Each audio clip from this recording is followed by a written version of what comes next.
Son 3 décadas de destierro y desunión, 30 años de duro exilio, extranjero domicilio, qué pena de son que canta, errante generación. Muy buenas tardes, estimados televidentes, y bienvenidos a un nuevo espacio de Cuba y su historia. Hoy, en sustitución de Alberto Müller, les habla José Antonio Albertini. Nuestro querido Alberto se encuentra realizando un trabajo que tiene que ver con el mejoramiento de este espacio. Pero como son investigadores históricas, hoy tenía una entrevista indispensable. Así que hoy estoy aquí, como dije, cubriendo su ausencia, su fructífera ausencia, y me acompaña alguien que ustedes conocen perfectamente. Me refiero a Pedro Corzo, director del Espacios Opiniones. Bienvenido, Pedro, es un placer que estés aquí. Gracias, José Antonio, muchas gracias por esta invitación y una oportunidad de hablar de un tema que nos calienta a todos, un tema en el cual estamos involucrados hace más de 67 años. Déjame decirte algo, cuando Alberto me pidió que compareciera hoy aquí por él, me dijo, ¿a quién quieres llevar de invitado? Y sin pensarlo, le dije, voy a llamar a Pedro Corzo, y es por una sencilla razón. En Opiniones, tu espacio, te dedicas más bien a la política continental de los países hermanos y de otros temas, pero no tocas tanto como este espacio el tema de Cuba, que sí tocas constantemente a través de tus lúcidas columnas periodísticas. Y entonces yo me dije, esta es una oportunidad para el contenido de esas columnas, que están muy actualizadas, llevarlas ante las cámaras y micrófonos de Cuba y su historia. Y yo empezaría diciéndote a ti, hace unas horas prácticamente, el secretario de Estado norteamericano recalcó, volvió a decir frente a un grupo de embajadores y de invitados, la peligrosidad, Marco Rubio, el secretario Marco Rubio, la peligrosidad del régimen castrista, que a pesar de todo no para de apoyar la subversión tanto en América Latina como en otros países. De hecho, ha sido un aliado indiscutible de la teocracia iraní. Y yo te pregunto, dada esta situación, ¿qué posibilidades tiene el castrismo en persistir en esa postura y no, como aparenta ser, entrar en un tipo de negociación con los Estados Unidos, que se dice que ya se ha hecho, que la encabezó alguien que credenciales de ningún tipo tiene para eso, que es Raúl Guillermo Rodríguez Castro? Tiene 41, 42 años de edad. Raulito entre la familia y el cangrejo para incluso sus amigos. Hijo de Débora Castro Espín y hijo de Luis Alberto López Calleja, que fue el hombre que construyó Texas, como aquel que dice. Albertini, en primer lugar me siento satisfecho porque el gobierno de Estados Unidos declare de que la dictadura castrista, el totalitarismo castrista, es una amenaza para este país. Pero lo que temo es que eso quede en retórica, como ha pasado a través de los años. La inmensa mayoría de los gobiernos de este país, a excepción del de Barack Hussein Obama, han tenido posturas enérgicas en mayor o menor grado contra el totalitarismo castrista. Esa es una realidad desde mi perspectiva. Sin embargo, a pesar de tener ese conocimiento, nunca han actuado en consecuencia. Yo espero que la situación actual pase de la retórica y se tomen medidas mucho más concretas que las que se han dispuesto hasta ahora. Yo comentaba en estos días que las sanciones son muy buenas. Nadie le puede restar, al menos yo no se los resto, crédito y méritos a las sanciones que se pongan en contra de los regímenes que no respetan los derechos ciudadanos. Pero las sanciones no resuelven el problema.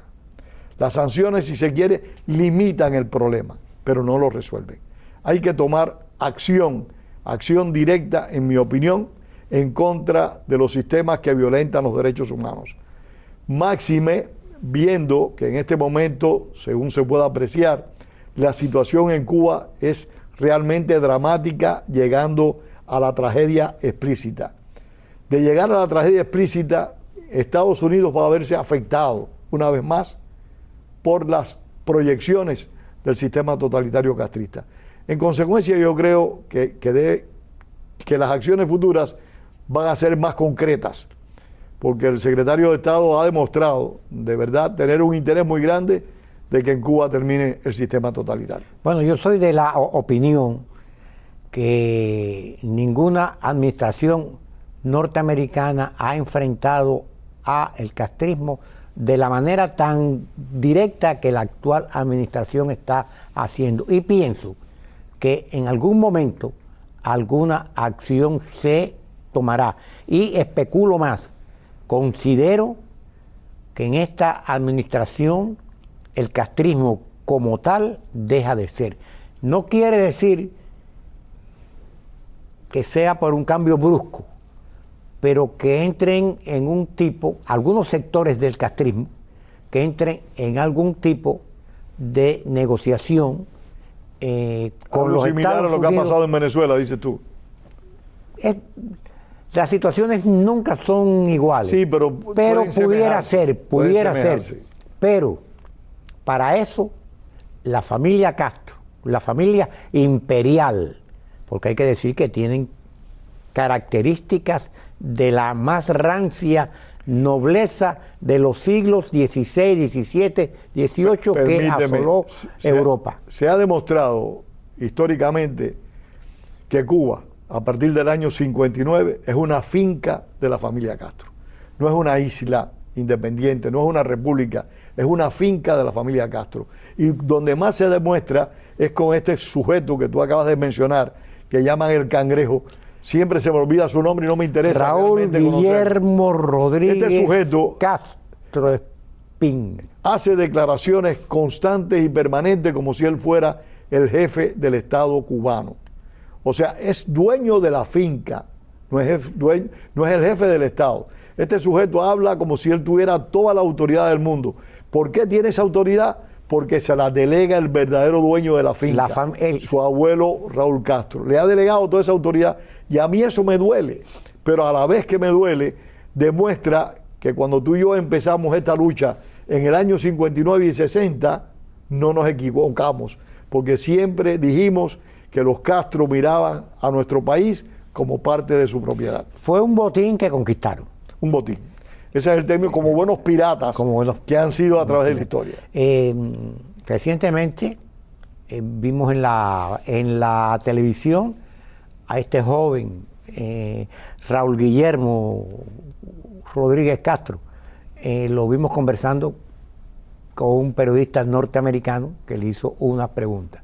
Sin embargo, ese mismo periodista, él habló que le dolía la situación del pueblo de Cuba. Pero que a la vez lamentaba que el pueblo cubano no viviera como él vive. O sea, está demostrando que en Cuba hay al menos dos clases. Bueno, este periodista destacó la vestimenta de marca que tenía este joven, más un reloj Rolex valiosísimo. O sea que yo los comparo con la nobleza, por hacer una comparación con la nobleza francesa anterior a la Revolución Francesa, que estaba completamente divorciada de la realidad del pueblo francés. También, Pedro, en medio de todo esto hay un factor que hay que tomar en cuenta. Hay una oposición muy activa dentro de Cuba de mucho tiempo. ¿Tú crees que esa oposición en algún momento con algún sector de las Fuerzas Armadas pueda tener una participación en el cambio de sistema. No te estoy hablando ya de derrocamiento, de un cambio que comience paulatinamente. José, yo aprecio que el propio Miguel Díaz-Canel está buscando la manera de distanciarse del totalitarismo. Si tú me permites, hay que hacer una distinción muy clara. Una cosa es una dictadura clásica, como la que han padecido numerosos países de América Latina, y otra cosa es la imposición de un sistema totalitario, como ha hecho el castrismo en Cuba en las últimas décadas.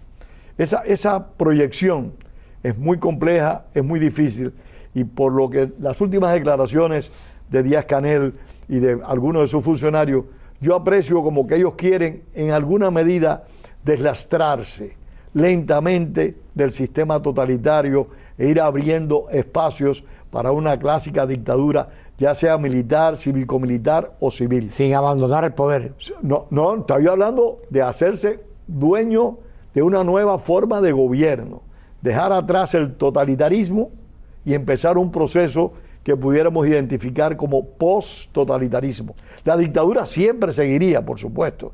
La dictadura, ellos pretenden traspasarse el poder unos a otros hasta la eternidad. Algo así como lo que ha ocurrido en Corea del Norte por décadas. Eso es lo que ellos pretenden y están buscando. Pero si lo logran o no lo logran, yo creo que va a pasar, porque el pueblo cubano, que evidentemente ha demostrado que ha cobrado esperanzas de que en la isla se pueda producir un cambio, asuma el protagonismo que le corresponde. Si el pueblo cubano logra orquestar protestas, expresiones públicas, que están andando las protestas, se están produciendo, pero orquestarlas a nivel nacional de una manera sistemática, no aislada. Si lo logran hacer, yo creo que el gobierno no va a llegar a muy lejos. Pero a la vez, las presiones reales que pueda ejercer Estados Unidos en contra de ese gobierno lo va a debilitar todavía mucho más. La situación del castrismo es muy compleja, pero yo no cantaría victoria todavía. Yo creo que ellos están en una situación difícil. Yo no confío en los militares cubanos. No confío, absolutamente para nada. Podrá haber un sargento, un teniente, un capitán que tome decisiones patrióticas. Pero el coronelato y el generalato castrista, yo no confío en ellos, porque el proceso Ochoa demostró, desde mi percepción, estoy hablando a título personal, el proceso Ochoa demostró que la columna vertebral del sistema totalitario cubano no era la seguridad del Estado, eran las Fuerzas Armadas. Paradójicamente, porque como tú y yo hemos conversado en más de una ocasión, la seguridad del Estado siempre ostentó más poder y disfrutó más privilegios. Pero el proceso Ochoa demostró que la seguridad del Estado no era tan leal al sistema como se aprovechaba, como uno se aproximaba, pero las Fuerzas Armadas sí. Y recordemos que siempre quien ha estado al frente de las Fuerzas Armadas ha sido Raúl Castro. Bueno, también en esto, Pedro, yo tomo en cuenta el factor norteamericano. Los acontecimientos apuntan, incluso hasta por las movilizaciones militares que los norteamericanos han realizado en torno a Cuba, Puerto Rico, la base naval de Guantánamo. Yo considero que parte de esas presiones se generan en Estados Unidos, que puedan desembocar o no en una acción militar de cierta envergadura, está por ver, pero la presión está, esa presión militar está. Yo creo que los Estados Unidos, creo yo, no se van a echar para atrás, y en estos momentos, como hicieron con Venezuela, deben estar buscando, por usar un término adecuado, cómplices dentro de las estructuras del régimen castrista. Porque estas estructuras han creado mucho capital. Ya no hay ideología. De alguna manera querrán salvar esos bienes que tienen. Hace muchos años que en Cuba la ideología se perdió. La misma Mariela Castro es casada con un millonario italiano, que por cierto hizo sus millones en Cuba. Mariela Castro, sus hijos son italianos. Ella tiene ciudadanía italiana. O sea que son gente que pueden despegar en cualquier momento con sus bienes y su fortuna. ¿Recuerdas aquel? Y los Estados Unidos, en estos casos, acostumbra a atender puentes de plata. Se puede dar esa... Se puede dar, y yo realmente te diría, me sentiría muy mal si Estados Unidos de alguna manera hace posible que el castrismo se extienda más en el tiempo. Yo me sentiría extremadamente mal, como no me gusta lo que está pasando en Venezuela. Porque la verdad tenemos que decirla, aunque sea desagradable para los aliados de nosotros. No me gusta lo que está pasando en Venezuela. Pero yo hace muchos años, José, y lo hemos conversado, hace muchos años nosotros nos dimos cuenta de que en Cuba se había establecido una nueva clase, como escribió en los años 50 Milovan Gidila, el teórico yugoslavo. Y en Cuba gobierna una nueva clase. Yo no estaría de acuerdo que esa nueva clase, que esa aristocracia castrista, de una forma u otra, conservara el poder, pudiera tomar decisiones. No lo entendería. Pero no mira, soy honesto. En esto hay algo que hay que ser bien pragmático. Yo para no soy pensar. pragmático. No, en este aspecto. Los Estados Unidos van a velar por sus intereses. No, de eso lo sabemos. En Venezuela siempre lo han hecho, José. Entonces, y es válido porque... Como ellos lo van a hacer, si es que lo hace, no lo sabemos. Siempre tratando de ahorrar la menor víctimas humanas, José las Antonio, menores víctimas humanas. Yo respeto profundamente las decisiones que pueda tomar este país en base a los intereses, a sus intereses de este país. Eso es más que respetable. Porque los cubanos nos negamos a recibir un barco de judíos en el año 1938, porque el gobierno cubano lo entendió así. No, lo entendió el presidente Roosevelt. Allá voy, espérate, déjeme terminar. El gobierno cubano lo entendió así porque el presidente Roosevelt... Le puso mucha presión. Le puso no toda la presión del mundo. Porque ese barco llegó primero a las costas americanas. Sí, señor, y después fue a Santo Domingo y pasó lo mismo, no lo dejaron llegar. Toda esa realidad demuestra que siempre van a luchar por sus intereses y eso es más que válido. Y todos los gobiernos actúan de esa manera. Nosotros deportábamos a los haitianos y los jamaicanos que iban a cortar caña a Cuba, que los cubanos muchos tal vez no sepan eso. Cuando terminaban los deportábamos. ¿Por qué? Porque era interés nacional.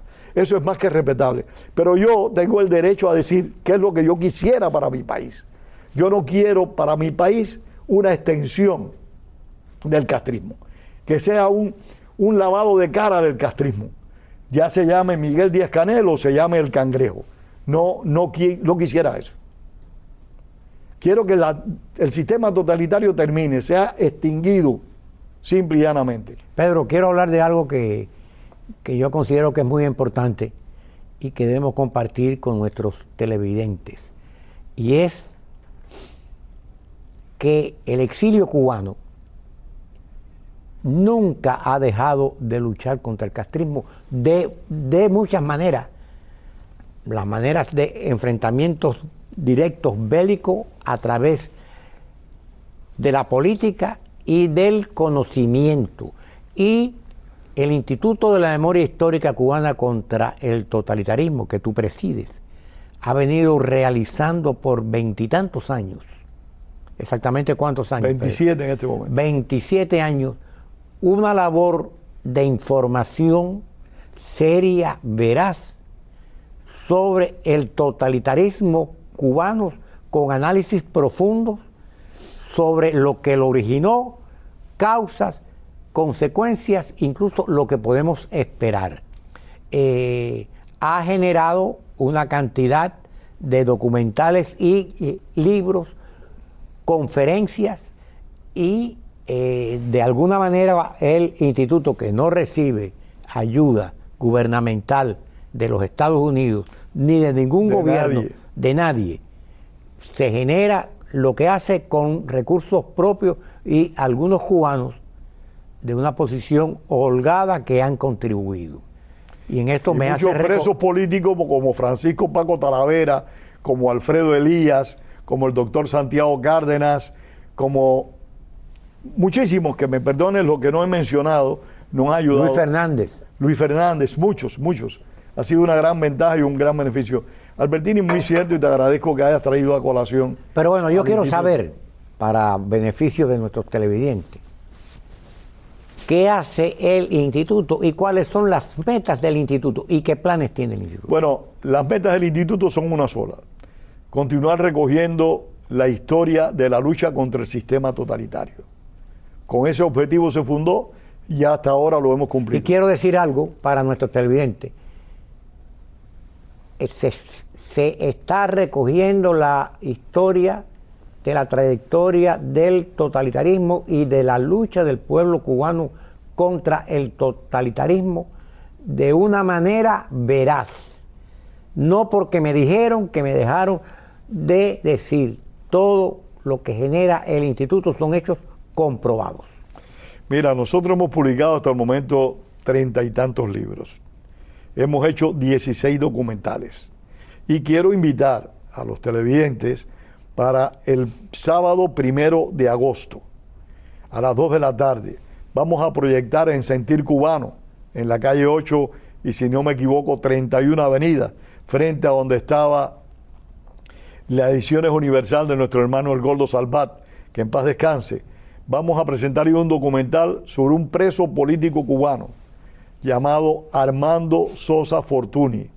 Este hombre cumplió 44 años en prisión en 2 periodos. Fue expedicionario de la primera expedición que llevó a Cuba naval en octubre del año 1960. De esa causa, y esto es un punto importante, eran 26, fueron fusilados 10, entre ellos 3 estadounidenses por nacimiento, 3 ciudadanos americanos de ascendencia estadounidense, fueron fusilados 3. Ese documental, que lo dirige Wenceslao Cruz, con quien hemos hecho varios documentales, todos muy buenos, lo vamos a presentar el sábado 1 de agosto a las 2 de la tarde. La entrada es libre. Nosotros no cobramos por las cosas que hacemos para que las personas la puedan ver. La entrada es gratis. La pueden ver a las 2 de la tarde el sábado en Sentir Cubano. Están todos invitados. ¿Qué piensas como instituto y como cubano de este futuro inmediato que se nos echa encima de alguna manera? Prefiero hablarte como cubano y no como instituto, porque nosotros tenemos una dirección colegiada que normalmente no abordamos temas actuales, nos preocupamos básicamente por el pasado, por los acontecimientos, porque hace unos días, conversando con Wenceslao Cruz, unas personas hicieron ataques a la historia y a los que trabajamos las historias. Y Wenceslao me dijo una cosa que podrá ser cierta o podrá ser falsa, pero yo creo que tiene mucho de cierto. Aquellos que no quieren hablar de la historia, tal vez sea porque sus progenitores estuvieron del lado malo de la historia. Wenceslao me hizo ese apunte y quería comentarlo, porque, señores, la historia es fundamental. Conocer el pasado es quizás una de las pocas garantías de no volver a repetir los errores en los cuales incurrimos. Así que, Albertini, los planes que tenemos son muchos como institución, pero personalmente yo estoy más optimista con las protestas que está realizando el pueblo de Cuba, que esas protestas se concreten, se pronuncien con mayor vigor y que logren consenso en algunos sectores menores del establecimiento castrista. Tengo más confianza en eso que cualquier acción exterior, porque como tú bien dijiste anteriormente, y ojalá se produzcan, que me sorprendan, pero te repito, tengo más fe en las protestas populares cubanas, en una acción cívico-militar de parte del pueblo cubano, que en cualquier acción extranjera. ¿Por qué? Por la simple y sencilla razón que los intereses de las naciones involucradas, llámense como se llamen, van a primar sobre los intereses de los cubanos. Eso es indiscutible. Y hay otro factor, hay una situación actual que me hace ver el empecinamiento y la fortaleza represiva que aún tiene el régimen cubano. Ese es un punto que me parece muy bueno. Mira, Luis Otero Alcántara, que tuvo una presión mundial. No ha sido encarcelado. No. Cumplió su condena y lo secuestraron. Y lo tienen desaparecido. Porque recuerda que que no están enviando, los castristas, no están enviando señales ninguna que ellos quieren llegar a un entendimiento. Permíteme, Albertini, esa es la demostración más fehaciente, que el castrismo no se parece en nada al madurismo. Históricamente el castrismo ha sido retador. Y aunque Fidel Castro murió y Raúl Castro tiene 94 años, la maldad de esa gente no ha desaparecido en Cuba.